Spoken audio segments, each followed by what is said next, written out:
오늘 우리에게 주신 하나님의 말씀은 누가복음 10장 38절에서 42절 말씀이고, 설교 제목은 샐러드 볼이 멜팅 팟으로가 되겠습니다. 그들이 길 갈 때 예수께서 한 마을에 들어가심에 마르다라 이름하는 한 여자가 자기 집으로 영접하더라.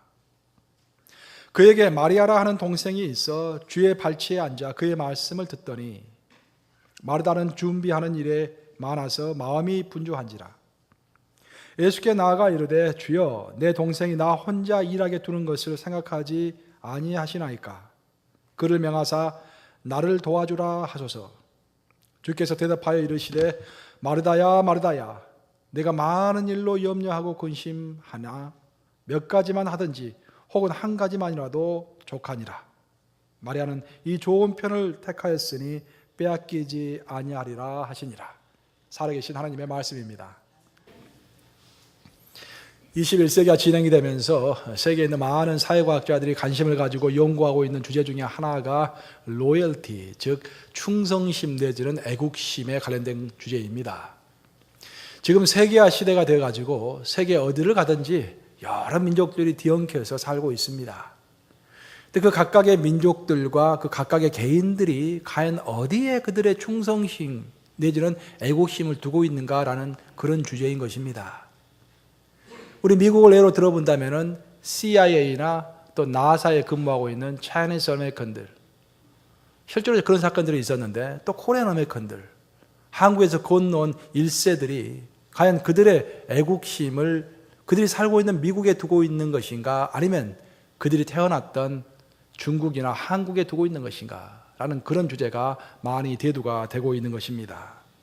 세계는 지금 한 나라의 시민으로 살고 있으면서도 자기가 살고 있는 나라에 충성심을 바치지 않아서 세계가 상당히 시끄럽습니다. 아시다시피 지난 1월 달에는 프랑스 파리에서 이슬람 극단주의자들이 한 언론사를 폭파해서 아주 큰 무리를 일으킨 적이 있습니다. 그들이 언론사를 피습한 이유는 그 언론사에서 몇 번에 걸쳐서 이슬람교를 비꼬는 그런 풍자만평을 실었다는 그런 이유로 언론의 자유를 무시하고 그들을 피습했던 것입니다. 그런데 더 큰 문제는 이 사건이 벌어진 이후에 미국에서 여론이 첨예하게 나누어졌다라는 것입니다. 즉, 이 사건의 근본 원인이 무엇이냐라는 것을 가지고 미국의 국론이 약간 분열되는 그런 조짐을 보였습니다. 오바마 대통령은 말하기를 결국 이렇게 그런 테러 사건이 일어나고 무슬림들이 유럽 사회를 공격하는 이유는 가장 근본적으로 무슬림들이 그 사회에 잘 동화되지 못하고 있기 때문이다. 그 이유는 국가에게 있다. 국가가 그들을 잘 인도해야 하는 것이다 라는 그런 평론을 내렸습니다.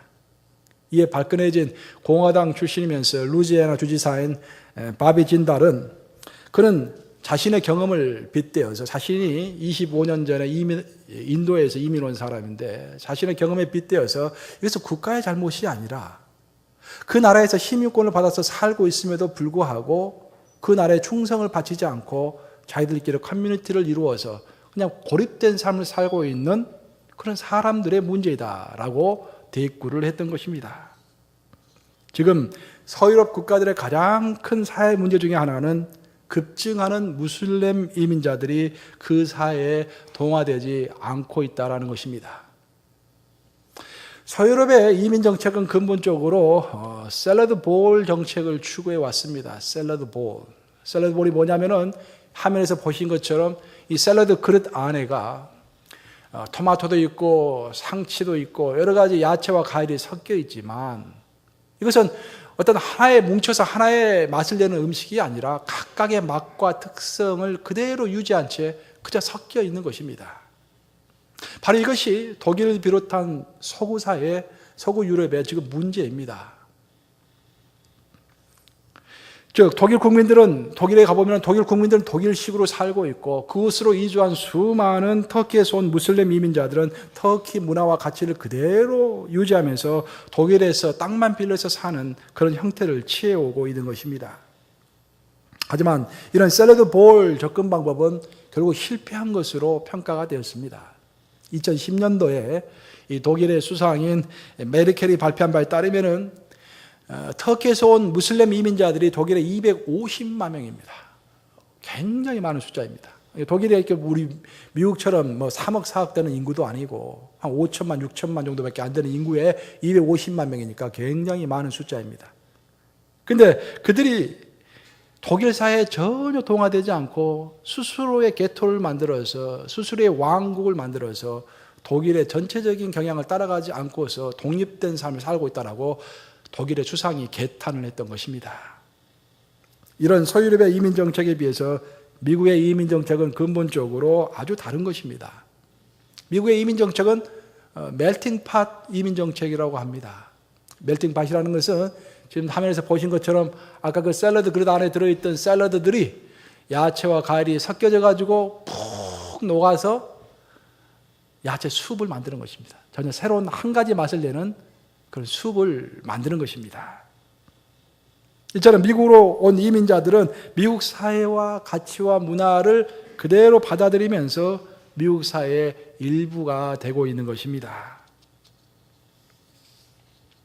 그리고 이런 미국의 멜팅 팟의 이민 정책은 서구에서 진행되고 있는, 유럽에서 진행되고 있는 샐러드 볼의 이민 정책에 비해서 상당히 성공적인 것으로 평가가 되고 있습니다. 이런 샐러드 볼과 멜팅 팟의 문제는 사실 생각해 보면 사회 문제일 뿐만 아니라 바로 우리의 교회 문제이기도 합니다. 성경에서 언급하고 있는 것은 우리 이 교회에는 어떤 멜팅 팟의 신앙을 가진 사람이 있는가 반면에 샐러드 볼의 신앙을 가지고 살아가는 사람도 있다라는 것입니다.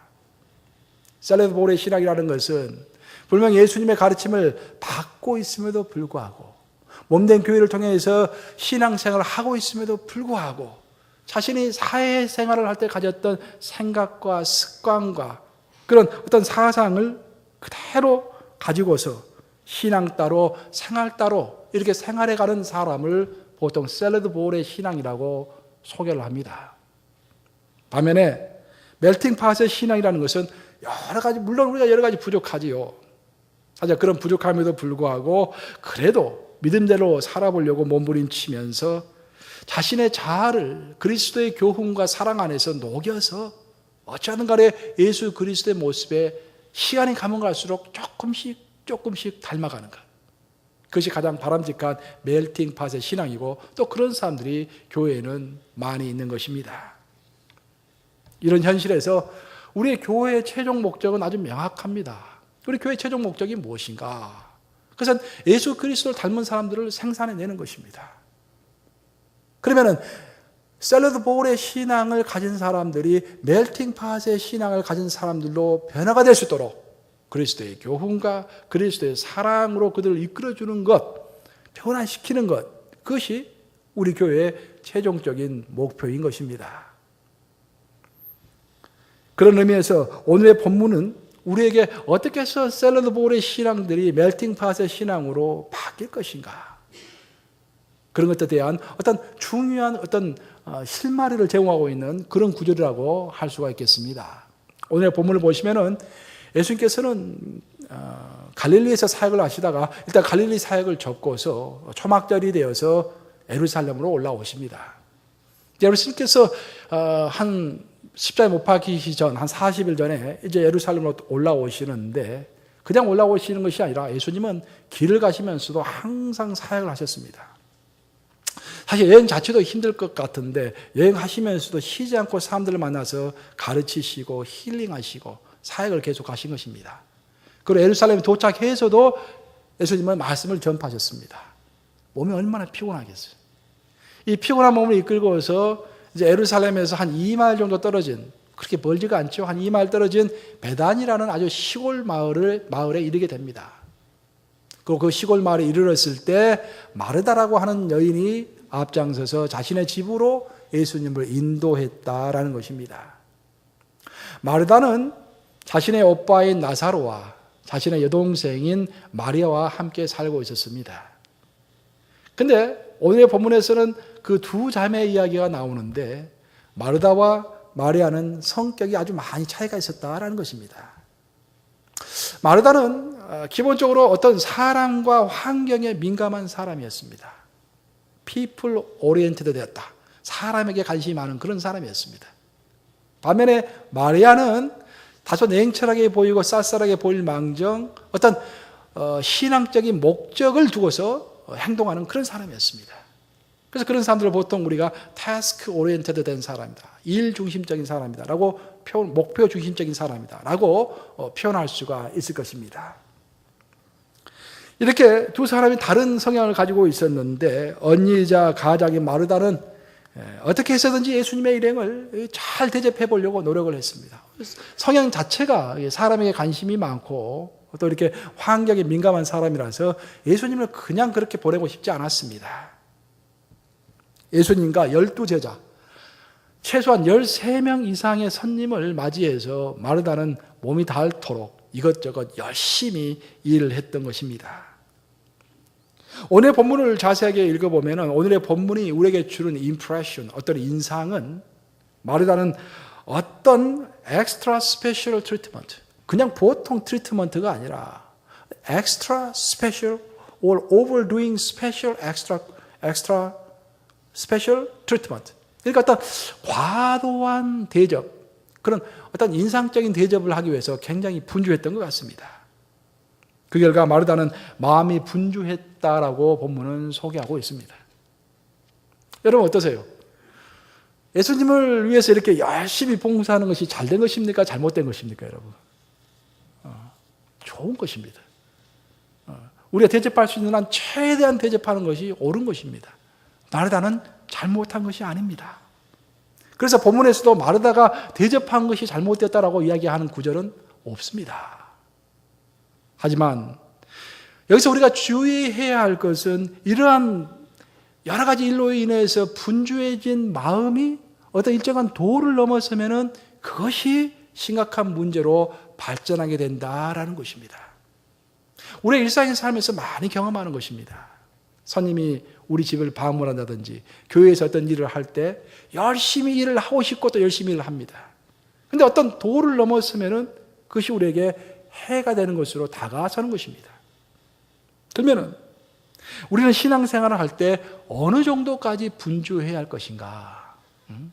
분주하긴 해야겠는데 어느 정도까지 내가 감당할 수 있을 것인가? 물론 사람의 포텐셜에 따라서 어떤 사람은 믿음이 있고 또 체력이 뒷받침되기 때문에 100명이 와도 즐겁게 일을 할 수 있는 사람이 있어요. 실제로 그런 사람이 있어요. 우리 교회 모 권사님 같은 경우 100명이 와도 음식을 충분히 해줄 수 있는, 기쁜 마음을 해줄 수 있는 그런 분이 있어요. 반면 어떤 분은 두 사람만 이 대접을 해도 몸이 지치는 사람들이 있어요. 그러면 우리가 어떤 선에서 내가 분주함을 컨트롤할 것인가? 오늘 본문은 그에 대해서 아주 명확하게 보여주고 있는데 우리의 분주함의 한계는 우리의 분주함이 일하지 않고 있는 다른 사람들을 향한 섭섭한 마음이 들게 한다든지 또 다른 사람들 향해서 분노한다든지 다른 사람을 원망하게 되면 그것이 바로 이미 경계에 이르게 되었다라는 것입니다. 오늘 본문이 가르쳐주고 있는 가장 첫 번째 교훈이 그것입니다. 우리가 어디까지 분주해야 할 것인가? 주님을 위해서 최선을 다해서 일을 하시기 바랍니다. 하지만 일을 하다가도 갑자기 다른 사람이 눈에 띄기 시작하고 왜 저 사람이 나를 도와주지 않는가? 바로 그 사람에 대해서 섭섭한 마음이 생기고 더 나아가서 원망이 되고 극기하는 분노할 지경까지 이르게 된다면 이것이 잘못된 것이다 라는 것입니다. 마르다는 지금 일하지 않고서 예수님 앞에서 얌전하게 앉아서 말씀만 고박고박 듣고 있는 마리아가 너무 얄미웠습니다. 그래서 드디어 분통이 터진 것입니다. 예수님께 신경질 섞인 목소리로 이렇게 묻고 있습니다. 예수님, 아니 제 동생이 저렇게 버릇도 없이 언니가 열심히 일을 하고 있는데 모른 척하고 주님 앞에만 앉아있는데 아니 그런 동생을 꾸짖어가지고 언니를 도우라고 그러셔야지 왜 예수님은 아무나 신경 쓰지 않고 가만히 계십니까? 그렇게 예수님에게 따져 묻고 있는 것입니다. 물론 성경은 이렇게 좀 부드럽게 소개하고 있지만 사실 얼마나 격양된 목소리를 했겠어. 격양된 목소리를 그냥 날카로운 목소리로 예수님! 왜 내 동생을 꾸짖지 않습니까? 라고 따지듯이 물었겠지요. 그러자 이렇게 업셋이 되어서 따지고 있는 마르다에게 우리 예수님은 담담하게 말씀하십니다. 그 어떻게 말씀하셨는지 누가복음 10장 41절과 42절을 우리 한 목소리로 읽어보겠습니다. 시작. 주께서 대답하여 이르시되 마르다야 마르다야 네가 많은 일로 염려하고 근심하나 몇 가지만 하든지 혹은 한 가지만이라도 족하니라. 마리아는 이 좋은 편을 택하였으니 빼앗기지 아니하리라 하시니라. 여기서 핵심이 되는 단어는 맨 나중에 나오고 있는 택하였으니라는 말입니다. 택하였으니. 마르다는 대접하기 위해서 이것저것 너무 많이 복잡하게 신경을 쓰다 보니까 염려하고 근심하는 지경에 이르게 되었습니다. 이런 지경에 이르게 된 마르다에게 우리 예수님께서 어떤 처방을 주셨는데, 그 처방이라는 것은 너가 이것저것 모두 다 할 수가 없으면은 너가 해야 할 일 중에서 또 너가 하고 싶은 일 중에서 핵심과 비핵심을 구분하고 핵심적인 것을 먼저 해라, 그런 말입니다. 그것이 예수님의 처방입니다. 우리가 물론 다 감당할 수 있으면 다 해야 돼요. 하지만 다 감당할 수 없다면 핵심적인 것을 먼저 해야 한다라는 것입니다. 이처럼 마르다의 문제는 우선순위의 혼돈이었습니다. 두 번째로 중요한 일을, 첫 번째로 중요한 일을 앞서서 하려다 보니까 마음이 급해지면서 예수님의 충고를 받게 된 것입니다. 이 교훈은 성경을 읽어보면 너무도 명확하게 드러납니다. 하지만 오늘의 본문은 이런 다소 일반적인 우선순위의 혼동으로만 결론을 짓고 끝내기에는 또 다른 의문점이 우리 마음속에 남습니다. 저의 의문점은 그런 것이었습니다. 사실 이 오늘 본문을 읽으면서 제가 설교 준비를 하면서 의문들이 많이 마음속에 일어나요. 왜냐하면 원래 이제 굉장히 유명한 구절인데 한편으로 생각해 보면 너무도 일반적인 이야기 아닙니까? 자매간에 얼마든지 있을 수 있는, 가정에서 얼마든지 있을 수 있는 일인데 왜 이런 사소한 이야기를 예수님의 그 주옥 같은 중요한 말씀들이 선포되는 중간에 딱 누가는 끼워 넣었을까? 도대체 무슨 메시지를 주려고 우리에게 이렇게 끼워 넣었을까? 물론 첫 번째로 드러나는 교훈은 우선순위를 지켜서 무엇보다도 말씀과 기도가 우선돼야 한다. 그리고 행동해야 한다. 뭐 그런 거죠. 하지만 좀 더 깊게 생각해 보면은 왜 마르다는 처음부터 이렇게 행동을 했을까라는 그런 아주 기본적인 의문이 드는 것입니다. 거기에 대한 해답은 마르다와 마리아가 기질이 달랐다라는 것입니다. 우리도 똑같아요. 왜 어떤 사람은 꼭 이렇게 행동을 할까라고 했을 때 가장 기본적으로 우리가 이해해야 할 것은 하나님께서는 모든 사람을 똑같이 만들지 않았다라는 것입니다. 어떤 사람은 마르다처럼 굉장히 활발하고 활동적이고 적극적인 사람으로 만들었습니다. 반면 어떤 사람은 마리아처럼 굉장히 조용하고 차분하고 명상적인 사람으로 만들었습니다. 그래서 우리는 기질대로 행동하는 것입니다. 그리고 우리 하나님은 우리의 기질대로 또 우리를 사용하시는 것입니다. 하지만 우리가 이렇게 기질대로 활동한다고 할지라도 우리가 어떤 기질을 가지고 태어났든지 그리스도인이 된 이상 기질을 뛰어넘는 뭐가 있어야 한다라는 것입니다. 그것은 바로 우리의 기질이 어떤 기질이든 간에 그리스도인들은 묵상과 기도를 활동보다 우선시해야 한다라는 교훈이 명확히 드러나는 것입니다. 하지만 이런 마리아와 마르다의 이야기를 곰곰이 살펴보면서 바로 이 부분에서 우리가 상당히 조심해야 합니다. 이 부분만 보면은 마리아는 좋은 사람이고 그 마르다는 잘못된 사람인가? 하자 그게 아닙니다. 우리가 성경을 자세히 읽어보면 마르다가 나중에 예수님으로부터 많은 칭찬을 받는 내용이 복음서 뒷부분에 나옵니다. 복음서 뒷부분을 보면 오히려 마르다가 마리아처럼 훨씬 더 영성이 있는 것처럼 표현되는 구절들이 나오고 있는 것입니다. 그래서 여기서 우리가 생각해 봐야 할 것은 뭐냐? 우리가 물론 어떤 기도와 말씀을 보지 않은 상태에서 열심히 활동하는 마르다 같은 사람이 되지 말아야 하겠지만 정반대로 생각해서 어떤 사람은 내가 기도한다, 말씀 본다는 핑계로 봉사나 활동을 너무 하지 않는다면 그것 또한 큰 문제라는 것입니다. 그래서 베드로 사도가 이야기하기를 행동과 섬김이 없는 믿음은 어떤 믿음이다? 죽은 믿음이다라고 이야기하고 있는 것입니다. 어떤 한 형제가 수도원을 방문했어요. 수도원을. 그래 형제가 수도원에 가면은 깊은 묵상 가운데 기도와 말씀만 있겠지라고 수도원을 갔는데 가서 봤더니 수도사들이 밭에서 일을 하고 있는 거야. 그래서 어떤 한 나이가 많이 드신 수도사가 이제 밭을 갈고 있는 것을 봤어요. 땀이 송글송글 많이 이렇게 땀을 흘리면서 일을 하고 있어요. 그래서 그 청년이 나이 드신 그 수도사에게 이렇게 이야기를 했어요. 아니, 수도사 양반, 마리아는 예수님의 말씀을 들음으로 인해서 마르다보다 좋은 것을 택했는데 어찌 이렇게 말씀 읽고 기도할 시간에 밭에서 일을 하고 계십니까? 딱 그렇게 한마디 충고를 하고는 자신은 이제 선임을 대접하는 방에 들어가가지고 하루 종일 기도하고 말씀을 봤어요. 그리고 저녁이 되었어요.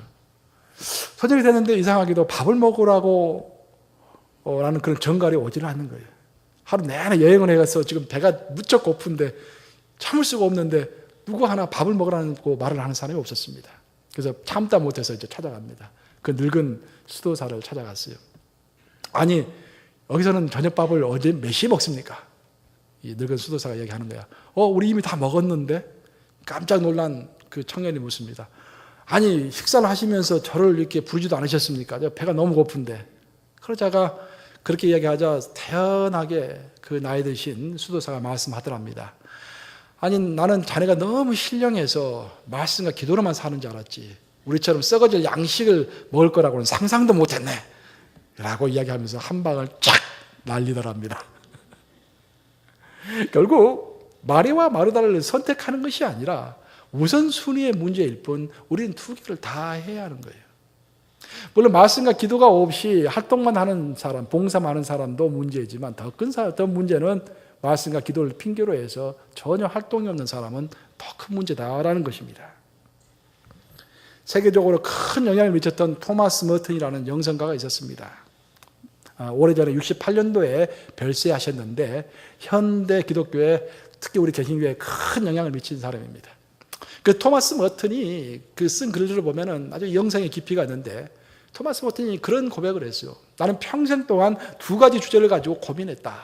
하나는 하나님을 향한 컨템플레이션, 명상. 내가 어떻게 하나님께 더 깊게 다가가고 하나님을 더 깊게 묵상할 수 있을 것인가. 그것이 내 평생의 주제였다. 하지만 또 다른 한면에서는 세상을 향한 레볼루션, 내가 어떻게 세상을 계획할 것인가라는 것도 또한 내 전체적인 삶의 고민이었다. 내 인생 전체를 통틀어서 주 안에서 신앙생활을 통틀어서 내 고민이 있었다면 바로 이 두 가지다. 컨템플레이션과 레볼루션, 하나님을 향한 묵상과 세상을 향한 개혁.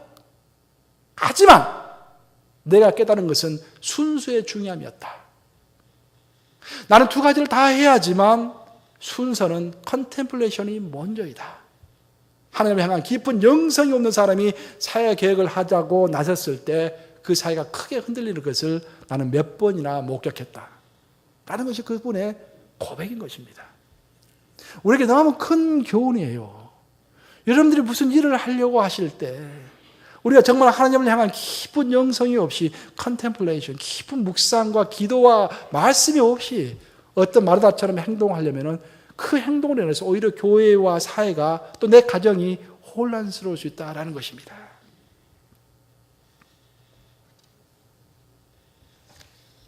이제 말씀을 마무리합니다. 물론 우리가 오늘 본문에 보면 마르다와 마리아는 근본적으로 다른 사람처럼 보입니다. 하지만 여기서 우리가 결코 간과하지 말아야 할 것은 깊이 생각을 해보면 마르다와 마리아는 다른 점을 분명히 가지고 있었지만 공통적으로 아주 같은 어떤 깊은 공통점을 또한 가지고 있었다라는 것입니다. 마르다와 마리아의 공통점은 무엇보다도 두 사람 다 예수님을 너무도 사랑했다라는 것입니다. 예수님을 너무도 사랑했다라는. 그리고 이 사랑이, 예수님을 향한 그 사랑이 모든 결점을 다 포용하고도 남음이 있었다라는 것입니다. 사랑은 허다한 죄를 덮는다고 말한 것처럼 예수님을 향한 사랑이 강렬했기 때문에 이 두 자매는 결국 두 사람 다 예수님으로부터 칭찬을 받는 사람이 되었다라는 것입니다.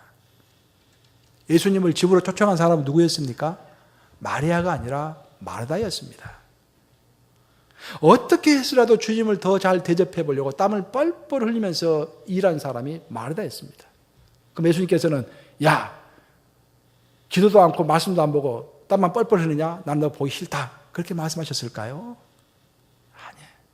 마르다는 가장 기본적으로 예수님을 너무 사랑했기 때문에 그 사랑을 가지고 땀을 뻘뻘 흘리면서 일을 했기 때문에 우리 예수님은 그를 사랑하시고 그를 고맙게 생각했을 것입니다. 다만 그의 우선순위만이 문제가 있었기 때문에 그것을 고쳐주셨던 것입니다. 결국 사랑이 모든 것에 기반이 되어야 합니다. 여러분들 잘 아시는 미국의 굴지 기업인 월트 디즈니사 아시죠? 월트 디즈니사가 한 번은 자기 경쟁 회사의 직원들을 전부 자기 회사로 초청한 적이 있습니다. 경쟁 회사의 직원들을 초청해가지고 자기의 시설들을 다 보여주고 노하우도 다 전수해 준 거예요. 그래서 그 소식을 듣고 어떤 호기심이 있는 기자가 최고 경영자를 만났습니다. 아니 어떻게 해서 회사의 그런 노하우와 설비를 경쟁 회사에게 모두 다 공개할 수 있는 것입니까? 어제 좀 염려가 안 됩니까? 그렇게 물었더니 그 최고 경영자가 그렇게 답변하더랍니다. 그들이 우리의 시설과 또 우리의 노하우는 배울 수 있겠지만 어린아이들을 향한 우리의 열정만큼은 결코 그들이 따라올 수 없을 것입니다. 우리가 그 어린아이들을 향한 사랑의 열정만 유지한다면 우리는 항상 성공할 것입니다. 바로 이겁니다. 여러분들 생각하시기에 예수님 앞에서 우리를 특징 짓는 것이 무엇이라고 생각하십니까? 예수님께서 우리를 평가하시고 우리를 특징 지으실 때 예수님께 내세울 만한 나를 특징 짓는 것이 뭐라고 생각하십니까? 오늘 본문에 나오는 기질일까요? 마르다처럼 적극적인 기질, 또 마리아처럼 명상하는 기질, 그런 기질에 따라서 우리를 평가하실까요? 아닙니다. 오직 예수 그리스도를 사랑하는 그 사랑의 열정으로 우리는 그리스도 안에서 우리를 특징 짓는 것입니다. 그래서 우리는 결론적으로 이런 말을 할 수가 있겠습니다. 오늘 설교의 결론입니다. 어떤 사람이 그리스도 안에서 가장 균형 잡힌 또 가장 바람직한 신앙인인가? 그래서 오늘의 본문이 우리에게 가르쳐주고 있는 교훈은 첫째는 그리스도를 향한 그 사랑의 열정을 기반으로 해서 마르다의 열심과 마리아의 영성이 겸해진 사람, 그것이 멜팅 팟이 된 사람. 자, 처음에 멜팅 팟을 소개했죠. 멜팅 팟이라는 것은 이렇게 영성, 열심, 사랑 이것이 이렇게 다 따로따로 노는 것이 아니라 그것이 그리스도 안에서 온전히 녹아져서 내 자아가 다 녹아져서 온전히 하나의 맛을 내는 사람이 되는 것. 그것이 멜팅 팟의 신앙입니다. 그래서 오늘 본문이 우리에게 주고 있는 결론적인 메시지는 그리스도를 향한 사랑의 열정으로 마르다의 열심과 마리아의 영성이 합해진 멜팅 팟의 사람, 그런 사람이 되는 것입니다. 그러면서 저를 한번 따라서 해보시기 바랍니다. 예수님을 향한 사랑의 기반 위에서 마르다의 열심과 마리아의 영성이 겸해진 사람, 그런 사람 되시기를 주님의 이름으로 축복합니다. 마르다의 열심과 마리아의 영성이 샐러드 볼처럼 따로 존재하면 안 됩니다. 우리가 어떤 기질을 가지고 태어났든지 그리스도인이 된 이상 우리들은 그리스도를 향한 사랑과 마르다의 열심과 마리아의 영성을 하나로 가지고 있어야 하는 것입니다. 그래서 다른 말로 표현하면은 마음에는 사랑을 가지고 있어야 되고 우리의 육체에는 열심을 가지고 있어야 되고 우리의 영에는 그런 영성, 깊은 영성을 가지고 나아가야 하는 것입니다. 이 말을 명심하심으로 항상 여러분의 마음에는 사랑을, 몸에는 열심을, 영에는 영성을 담는 여러분 되시기를 우리 주님의 이름으로 축복합니다.